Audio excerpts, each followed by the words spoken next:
సుహాస్ యతిరాజ్ ఒక దివ్యాంగుడు, civil services అధికారి.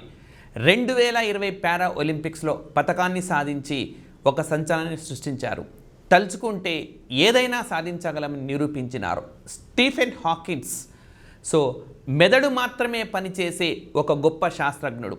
ఈ ప్రపంచానికి a brief history of time అని చెప్పి అంతరిక్షము, ఖగోళ శాస్త్రానికి సంబంధించి అనేక విషయాలను తెలియజేసిన ఒక గొప్ప వ్యక్తి. ఇవి చెప్పడానికి కారణం ఏంటంటే, ఒక వ్యక్తి దివ్యాంగుడు అయినాడు అని అంటే అతని శరీర భాగానికి మాత్రమే ఇబ్బంది ఉంది అని అర్థము.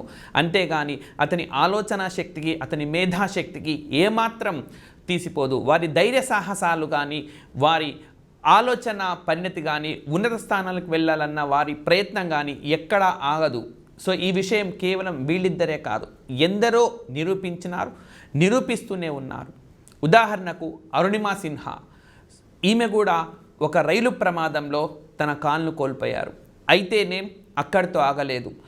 ఈ ప్రపంచంలో అన్ని ఖండాల్లో ఎత్తైన పర్వతాలను అధిరోహించడం ద్వారా ఏదైనా సాధించగలమని చెప్పి వారు నిరూపించినారు. ఈ ప్రపంచానికి తనను తాను ఒక కొత్త వ్యక్తిగా పరిచయం చేసుకున్నారు అరుణిమా సిన్హా.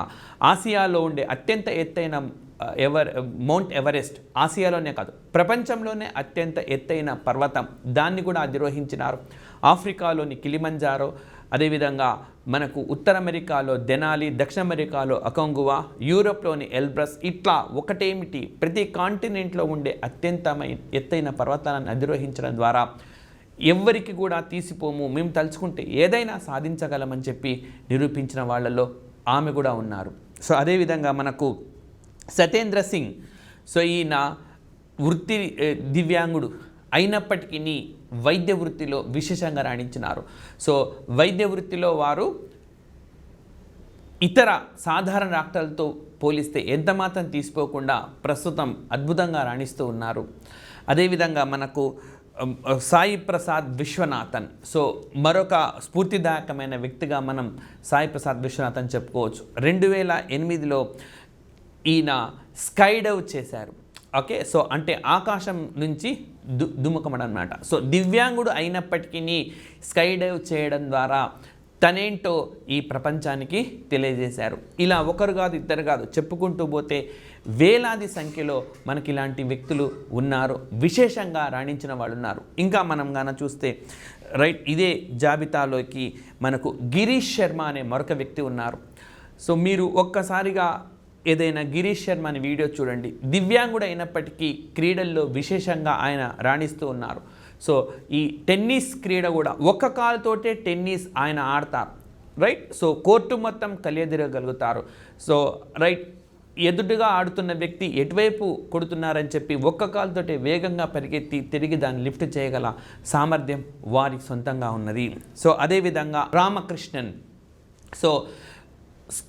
దివ్యాంగుడైన నేపథ్యంలో కనీసం పాఠశాలలో కూడా అనుమతించలేదు. అయినా సరే ఎక్కడా మొక్కుకొని దీక్షతో చదువును కొనసాగించి యూపీఎస్ని క్రాక్ చేసి ఆ తర్వాత ఈయన విశేషంగా ఆల్ ఇండియా రేడియోలో ఇలాంటి వాటిలో అన్నిటిలో కూడా కొనసాగారు. ఒక సందర్భమై అంటే తనకు అవకాశం ఇవ్వని ఒక సందర్భంలో దీన్ని వ్యతిరేకిస్తూ ఆయన నాటి రాష్ట్రపతి వివి వరహాగిరి వెంకటగిరిని గారిని కూడా కలిశారు.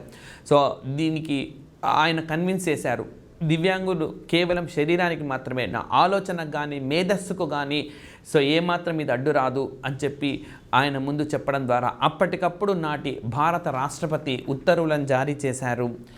ఈ విధంగా దివ్యాంగులు ఒకటి కాదు, అన్ని రంగాల్లో రాణిస్తున్నారు. సివిల్ సర్వీసెస్లో రాణిస్తున్నారు, వైద్య రంగంలో రాణిస్తున్నారు, అంతరిక్ష పరిశోధనలో రాణిస్తున్నారు, క్రీడల్లో రాణిస్తున్నారు. అదేవిధంగా ప్రపంచంలో సుసాధ్యం అనుకుంటున్న ఎత్తైన ప్రదేశాలను చేరుతూ ఈ ప్రపంచమంతా తమ కిందే ఉంది అని చెప్పి నిరూపిస్తున్నారు. ఇలా నిరూపిస్తున్న వీళ్ళను విమర్శిస్తూ తులనాడుతూ చేయడం అన్నది సబబు కాదని చెప్పి అమిగోస్ ఐఏఎస్ భావిస్తూ ఉన్నది. ఇలాంటి ఉన్నత స్థానాలకు చేరిన వాళ్ళకి ఎవరైనా సరే సెల్యూట్ చేయాల్సిందే. Thank you very much.